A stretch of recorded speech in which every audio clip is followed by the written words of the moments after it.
আসসালামু আলাইকুম। অষ্টম শ্রেণীর শিক্ষার্থীদেরকে শুভেচ্ছা জানিয়ে আজ আমি তোমাদের গণিতের অত্যন্ত গুরুত্বপূর্ণ একটি সৃজনশীল প্রশ্ন এর সমাধান করে দিচ্ছি। এই প্রশ্নটি মূলত তোমাদের অষ্টম এবং নবম অধ্যায় মিলায়ে করা, এবং তোমাদের একটা বেসিক ধারণা না থাকলে কিন্তু এই জ্যামিতিটি করতে পারবে না।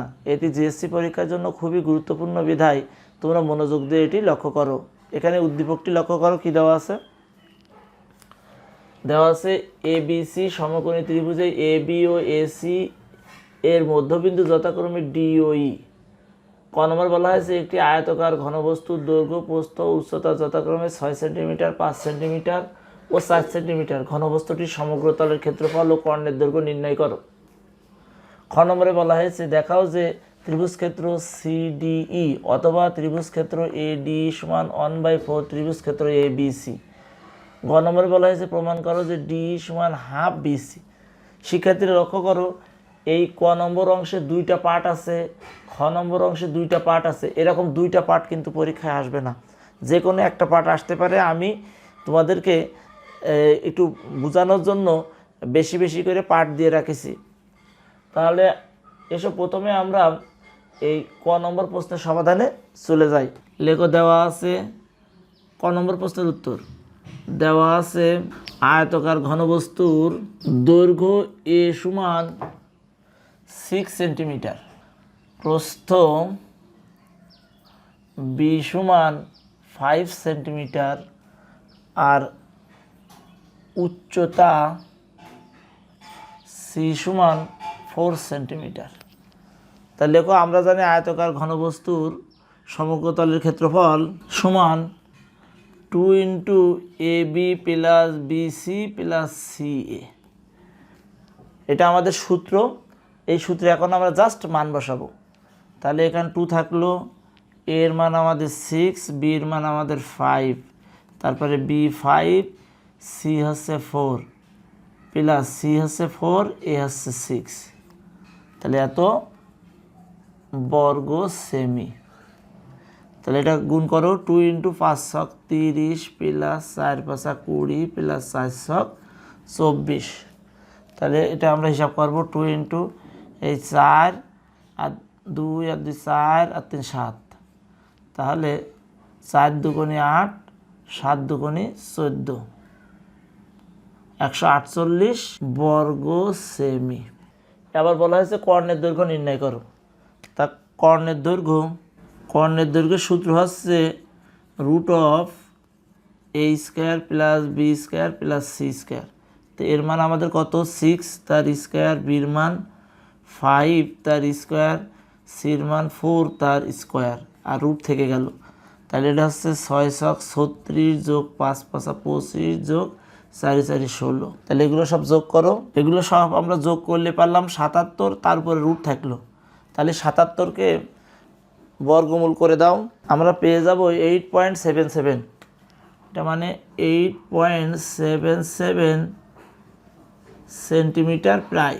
তাহলে ক নম্বর প্রশ্নের উত্তর আমরা করে ফেললাম। যা আয়তকার ঘনবস্তুর সমগ্র তলের ক্ষেত্রফল 148 বর্গ সেন্টিমিটার এবং আয়তকার ঘনবস্তুর কর্ণের দৈর্ঘ্য 8.77 সেন্টিমিটার প্রায়। এরপর খ নম্বর প্রশ্নে কী বলা আছে দেখাও। বলা আছে দেখাও যে ত্রিভুজ ক্ষেত্র সিডিই অথবা ত্রিভুজ ক্ষেত্র এডিই সমান 1/4 ত্রিভুজ ক্ষেত্র এবিসি। তাহলে আমরা এই উদ্দীপকের তথ্য অনুসারে একটা চিত্র অঙ্কন করব, তারপরে এটি সহজেই প্রমাণ করা যাবে। তাহলে আমরা একটা এবিসি একটা সমকোণী ত্রিভুজ আঁকাবো, যার এ কোণ এক সমকোণ এবং এ বি বাহুর মধ্যবিন্দু ডি ও এসি বাহুর মধ্যবিন্দু ই। তাহলে তোমরা একটা সমকোণী ত্রিভুজ আঁকাও। যেহেতু উপপাদ্য আমি ছবিটা সংক্ষেপে আঁকাই ফেলছি, আমরা চাঁদার সাহায্যে সমকোণ আঁকবো।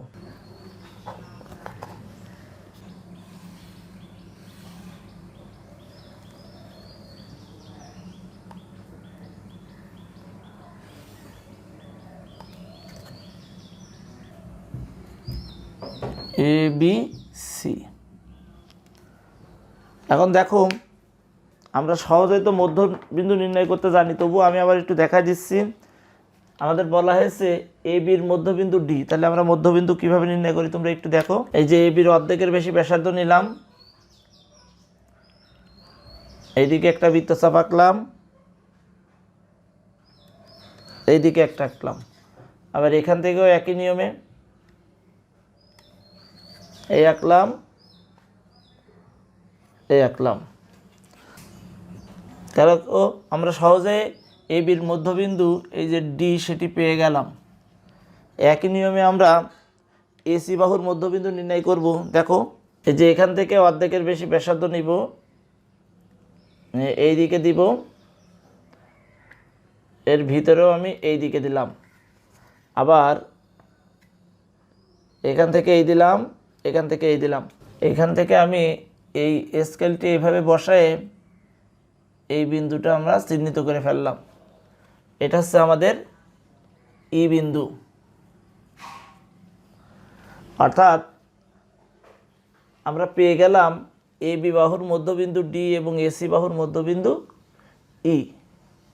এখন আমাদের কি প্রমাণ করতে হবে? ত্রিভুজ ক্ষেত্র সিডিই, দেখো এই সিডিই, তা যেহেতু সিডিই আবার এই যে এডিই, তাহলে এগুলো করার জন্য অবশ্যই আমাদের এখানে খেয়াল করো সিডিই, তাহলে আমাদের অবশ্যই সিডি যোগ করা লাগবে, আবার ডিইউ যোগ করা লাগবে, এবং এই কাজটি বিশেষ নির্বাচনের ভিতরেও করতে হবে। দেখো আমি এই যে মধ্যবিন্দু নির্ণয়ের যে অংশগুলো ছিল আমি এই চিত্র থেকে তোমাদের বোঝানোর স্বার্থে আমি মুছে দিয়েছি। তোমরা কিন্তু ওটা মুছতেও পারো, আবার রাখতেও পারো, তবে রেখে দিলে বেশি ভালো হবে। তাহলে এখন আমরা এই প্রশ্নের খ নম্বর প্রশ্নের উত্তরের জন্য আমরা চিত্রটি প্রস্তুত করলাম। এবার আমরা বিশেষ নির্বাচনটি লিখে ফেলি। বিশেষ নির্বাচন: ত্রিভুজ এ বি সি এ কোণ সি এ বি সমান 90 ডিগ্রি। এ বি বাহুর মধ্যবিন্দু ডি এবং এসি বাহুর মধ্যবিন্দু ই, ডিই এবং সিডি যোগ করি। এখন দেখো যেহেতু এই ইনফরমেশনগুলো সব আমার কোশ্চেনের ভিতরে দেওয়া আছে, তাহলে তোমরা এর উপর দিয়ে দেওয়া আছে লিখতে পারো। তাহলে আমাদের প্রমাণ করতে হবে যে কি প্রমাণ করতে হবে, যেটা প্রমাণ করতে হবে তুমি সেই অংশ লিখবে। আমি যেহেতু দুই অংশই প্রমাণ করবো, আমি দুইটাই লিখতেছি। ত্রিভুজ ক্ষেত্র সিডিই অথবা ত্রিভুজ ক্ষেত্র এডিই সমান 1/4 ত্রিভুজ ক্ষেত্র এবিসি। এখন দেখো ত্রিভুজ এবিসি এ, এই প্রমাণ অংশটা দেখো, ত্রিভুজ এবিসি এ এ বি বাহুর মধ্যবিন্দু ডি, তাহলে আর সিডি একটা মধ্যমা। আমরা জানি মধ্যমা ত্রিভুজকে দুটি সমান ত্রিভুজ ক্ষেত্রে বিভক্ত করে। তাহলে সেক্ষেত্রে কী হবে, ত্রিভুজ এই এডিসি এর ক্ষেত্রফল হবে এই ত্রিভুজ এবিসি এর ক্ষেত্রফলের অর্ধেক। তাহলে এই অংশটা আমরা আগে একটু লিখে নিই যে প্রমাণ: ত্রিভুজ এবিসি এ বি বাহুর মধ্যবিন্দু ডি এবং সিডি একটি মধ্যমা। সুতরাং আমরা লিখব ত্রিভুজ ক্ষেত্র এডিসি সমান 1/2 ত্রিভুজ ক্ষেত্র এবিসি। পাশে লিখে দিবা ত্রিভুজের মধ্যমা ত্রিভুজকে দুইটি সমান ক্ষেত্রফল বিশিষ্ট ত্রিভুজে বিভক্ত করে। আবার দেখো এবার এই ত্রিভুজে চলে আসো, ত্রিভুজ এডিসি এ। আবার এই যে ত্রিভুজ এডিসি এ এসি বাহুর মধ্যবিন্দু ই এবং ডিই একটি মধ্যমা। সুতরাং এখান থেকে আমরা বলে দেব যে অংশটা আমাদের প্রশ্নে থাকবে, যদি এডিই থাকে তাহলে আমরা এডিই লিখব, যদি সিডিই থাকে তাহলে আমরা সিডিই লিখব। তাহলে আমরা প্রথমটাই দেখাই। অতএব এই ত্রিভুজ ক্ষেত্র সিডিই সমান 1/2 ত্রিভুজ ক্ষেত্র এডিসি। তাহলে এখানে 1/2 থাকলো। এবার দেখো ত্রিভুজ ক্ষেত্র এডিসি এর ক্ষেত্রফল কত? 1/2 ত্রিভুজ ক্ষেত্র এবিসি। তাহলে এটা আমরা লিখে ফেলি, এই হাফ থাক 1/2 ত্রিভুজ ক্ষেত্র এবিসি। তাহলে এবার হাফটা গুণ করে দাও, সমান 1/4 ত্রিভুজ ক্ষেত্র এবিসি। তাহলে এখানে জাস্ট যে অংশটা থাকবে তোমরা সেই অংশটা লিখলেই হবে। অতএব ত্রিভুজ ক্ষেত্র সিডিই এর ক্ষেত্রফল সমান 1/4 ত্রিভুজ ক্ষেত্র এবিসি এর ক্ষেত্রফল। আর তোমরা নিশ্চয়ই এই জায়গাটা বুঝতে পেরেছো যে যেহেতু এই ডিই একটা মধ্যমা, এই মধ্যমা ত্রিভুজ এডিসি কে দুটি সমান ক্ষেত্রফল বিশিষ্ট ত্রিভুজে বিভক্ত করেছে। অতএব ত্রিভুজ এডিসি এর ক্ষেত্রফল যা, ত্রিভুজ সিডিই এর ক্ষেত্রফলও তাই। তাহলে যেটা প্রমাণে থাকবে সেই অংশটা লিখে দিবা। এরপর গ নম্বর প্রশ্নের উত্তর দেখো, বলছে প্রমাণ করো যে ডিই সমান হাফ বিসি। এই যে ডিই সমান আমাদের এই বিসির অর্ধেক, এটা প্রমাণ করতে হবে। এটা প্রমাণ করার জন্য আমাদের তাহলে আমরা বিশেষ নির্বাচনটা লিখে নেব যে এ বিসি সমকোণী ত্রিভুজের এ বি ও এসি বাহুর মধ্যবিন্দু যথাক্রমে ডি ও ই প্রমাণ করতে হবে ডিই সমান হাফ বিসি। তা লিখে ফেলো বিশেষ নির্বাচন, এ বিসি সমকোণী ত্রিভুজে এ বি ও এসি বাহুর মধ্যবিন্দু যথাক্রমে ডি ও ই, এই ডি কমা ই যোগ করি। এটা কিন্তু তোমরা বাড়তি হিসেবে লিখে দেবে। প্রমাণ করতে হবে যে ডিই সমান হাফ বিসি, এটা আমরা প্রমাণ করব। এটা প্রমাণ করার জন্য আমাকে কিছু বাড়তি অঙ্কন করতে হবে। সেটা কেমন দেখো, এই অঙ্কনটা একটু লক্ষ্য করো।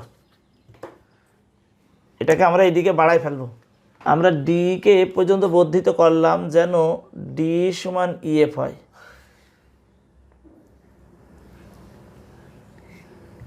আবার এবার সিএফ যোগ করব। তাহলে এটা কি করলাম, ডি কে এফ পর্যন্ত বর্ধিত করি যেন ডি সমান ইএফ হয়, সিএফ যোগ করি।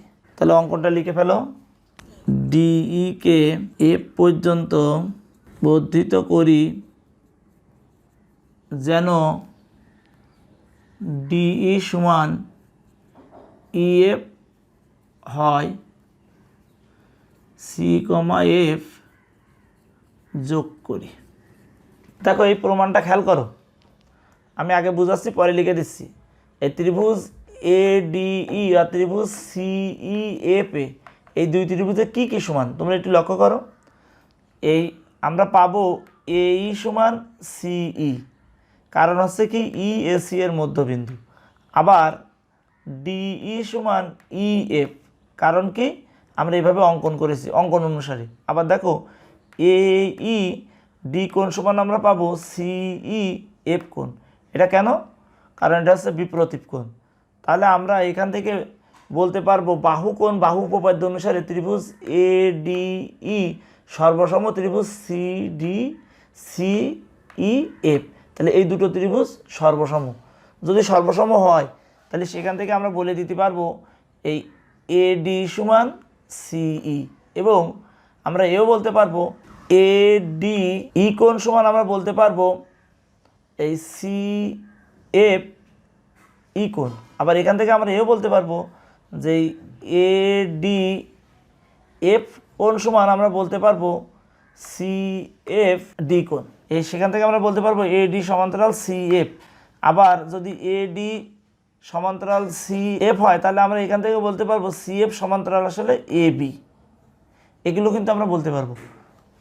তাহলে যে বিষয়গুলো আমরা এতটুকু বললাম এটুকু আমরা লিখে নিই, তারপর বাকি অংশটা আবার আমি দেখা দিচ্ছি। যে ত্রিভুজ এডিই ও ত্রিভুজ সিইএফ এ এই দুই ত্রিভুজে কী কী সমান। এক নম্বরে দেখো এই এই সমান সিই, কারণ কি লিখবা ই এসি এর মধ্যবিন্দু। আবার দুই নম্বরটা দেখো এই ডিই সমান ইএফ, কারণ কি এটা অঙ্কন অনুসারে। আবার 3 নম্বর অপশনটা দেখো, এই যে এ ই ডি কোণ সমান আমরা পেয়ে যাব সিই এফ কোণ। এটা কারণ কি? এটা বিপরীত কোণ। সুতরাং আমরা বলতে পারবো এখান থেকে এই যে ত্রিভুজ এ ডি ই এই সর্বসম ত্রিভুজ সিই এফ যদি সর্বসম হয়, এখান থেকে আমরা বলে দিব অতএব, এখান থেকে আমরা বলে দিব অতএব এ ডি সমান সি এফ। এবং দেখো সর্বসম হওয়ার ফলে এই এ ডি সমান আমাদের হয়ে গেছে কিন্তু সি এফ। কিন্তু দেখো আমাদের এই ডি ছিল আসলে এ বি এর মধ্যবিন্দু। তাহলে এখান থেকে আমরা বলে দিই অতএব বি ডি সমান সি এফ। এটা আমাদের পরে একটু কাজে লাগবে। দেখো যেহেতু ডি হচ্ছে এ বি এর মধ্যবিন্দু, তাহলে এ ডি সমান যদি সি এফ হয় তাহলে আমাদের বি ডি সমানও সি এফ হবে। এটা তো একবারে সহজ কথা। এবং আর একটা কথা আমরা এই সর্বসম থেকে বলতে পারবো। দেখো এই এ ডি ই কোণ সমান আমরা বলে দিতে পারবো এই যে এই কোণটা সমান আমরা এই কোণ বলতে পারবো, এই যে সি এফ ই কোণ, এটা আমরা বলতে পারবো। তাহলে এখান থেকে তো এটা বললাম, বা এটা দেখো দিন এ ডি ই না বলে যদি আমরা বলি এই যে এ ডি এফ কোণ সমান আমরা বলতে পারবো এই সি এফ ই কোণ। এই যে সি এফ ই কোণ না বলে আমরা যদি বলি সি এফ ডি কোণ, তাহলে তো একই কোণই বোঝাচ্ছে। দেখো এই যে সি এফ ই কোণ যে কথা, সি এফ ডি কোণও সেই কথা। তাহলে এখন দেখো এই দুটো কোণ দিকে খেয়াল করো, এই এ ডি এফ কোণ, এই যে এ ডি এফ কোণ আর সি এফ, এটা হচ্ছে কি? এটা একান্তর কোণ না? তাহলে দুটো একান্তর কোণ সমান হওয়ার ফলে আমরা এখন বলে দিতে পারবো যে এই এ ডি সমান্তরাল সি এফ। খেয়াল করিস তো এ ডি সমান্তরাল সি এফ। কিন্তু দেখো এই A D R A B তো একই সরলরেখায় অবস্থিত। তাহলে এখান থেকে আমরা বলে দিতে পারবো এই এ বি সমান্তরাল সি এফ। যদি তাই হয় এখান থেকে আমরা বলতে পারবো এই বিডি সমান্তরাল সি এফ। এখন এখানে একটু লক্ষ্য করো, বিডি সমান্তরাল সি এফ এবং বিডি সমান সি এফ। তাহলে তোমরা কি জানো সামুদ্রিকের সংজ্ঞা কি বলা হয়েছে? যে চতুর্ভুজের এক জোড়া বিপরীত বাহু সমান ও সমান্তরাল। এই যে এখানে সমান, এখানে সমান্তরাল, সুতরাং আমরা বলে দিতে পারবো না ডিবি সি এফ একটি সামুদ্রিক। সুতরাং এখান থেকে আমরা বলে দেব সুতরাং এই ডিবি সি এফ একটি সামান্তরিক। যদি সামান্তরিক হয় তাহলে বিপরীত বাহু কি? সমান ও সমান্তরাল। তা আমাদের এই ডি বিডি সমান ও সমান্তরাল ছিল আমাদের সি এফ। তাহলে আমরা এখান থেকে বলে দেব বিসি সমান্তরাল ডিএফ এবং বিসি সমান ডিএফ। তা যেহেতু আমাদের এখানে শুধু সমানের প্রমাণটা বলা হয়েছে, তাহলে আমরা এখান থেকে বলে দিই সামান্তরিক হলে অতএব এই ডিএফ সমান বিসি। যে সামুদ্রিকের বিপরীত বাহু সমান, তাই প্রথমে এখানে খেয়াল করেছে এই একজোড়া বিপরীত বাহু সমান আর সমান্তরাল, তাই এটা সামুদ্রিক হয়েছে। আর সামুদ্রিক হওয়ার ফলে আমাদের এই ডিএফ সমান আমাদের হয়ে গেছে বিসি। এখন কিন্তু ডিএফ সমান দেখো কি? ডিএফ সমান আমরা লিখতে পারি ডিই প্লাস ইএফ। এখন আমাদের দেখো এই ইএফ আর ডিই কি ছিল? সমান ছিল। তাহলে আমরা এই ডিই প্লাস ইএফের জায়গায় লিখে দিলাম ডিই। তাহলে এটা হলো 2ডিই।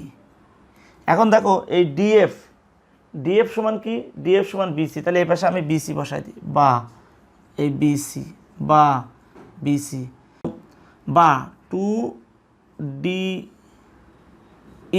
সমান আমি পালাম বিসি।